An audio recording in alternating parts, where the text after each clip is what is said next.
surprises as well. So we try to get as many plays like that as we can because it's fun to watch and it's fun to be out there doing it. So we just try to play hard for each other, try to make the right passes, and get those electric plays, as you said. What changed after that timeout when the game was 20-18 in the first half? What clicked for you guys after that?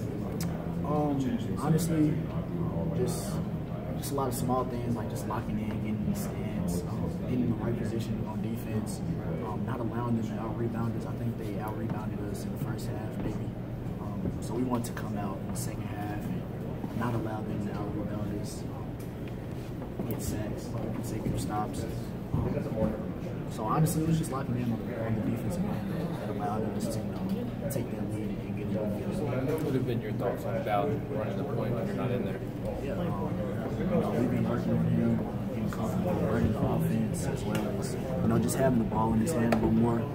It's honestly helped his game. As he's on the wing, when I'm in the game, he can put the ball on the floor now and make some plays for himself. So, man, honestly, we love it. We encourage him every single day. We tell him that it's a process. It's hard, especially playing under Coach Barnes, playing that position. But we pick him up when he's down, and he's learning every single day. Just how much has he leaned on somebody like you? You seem to be really good friends with him. Yeah. How much has he leaned on you for support? Because Barnes is, he gets after y'all point guards. Yeah, he leans on me. He leans on Lamonte. He leans on us all, man. I mean, I feel like that's what you need as a player that's trying to learn a position. You need your teammates to be there for you, and the coach is just, steady telling you what to do. And they get down during those times, so it's important for his teammates to be there. Jordan, so many people have talked about how you had as good an offseason as anyone and most improved. What are the specific things that you did that helped you kind of take that next step? Honestly, I took that Loyola game, and I just used that as motivation, man. Fuel. I didn't like the way that felt. The team didn't like the way that felt, obviously. I feel like we could have had more. So I spent a lot of time, reflecting back on the season and noticing my weaknesses. And I put in a lot of time. I did a lot of film study on some point guards in NBA, how they play with pace, small things, how they attack ball screens, how they play with their hands up on defense, just small things like that.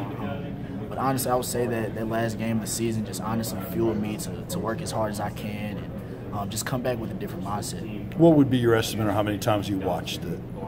The last game? Yeah, you went back and watched it. Honestly, I couldn't even tell you. After the game, it's like it was a visual in my head. I kept playing over and over and over. So you can count those times, and I seen it on social media. I've gotten away from that. I no longer have my Twitter.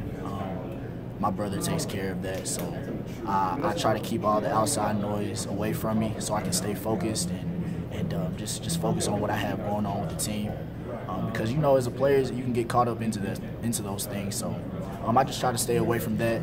And but yeah, to answer your question, man, I seen that play a lot, and it hurt, but I used it as a motivational thing to continue to work and continue to get better. Do you get the sense that your teammates have done similar things in using last year's tournament disappointment as fuel? Oh, absolutely. Like I said earlier, we felt like we could have done more. We all came together. We were like, we have to start over. We have a lot of key players coming back. We have a lot of same guys coming back, so we have to understand that we have to start over. It's going to be a different team. Even though we have the same players, it's going to be a different team. People are going to bring different things to the table. So I just feel like that's a great starting point for us, understanding that we have to start over and it's not just going to happen again. We have to continue to stay hungry. We have to continue to work like we did last year. What other things has your brother helped you out with? Just keeping a positive mindset about things.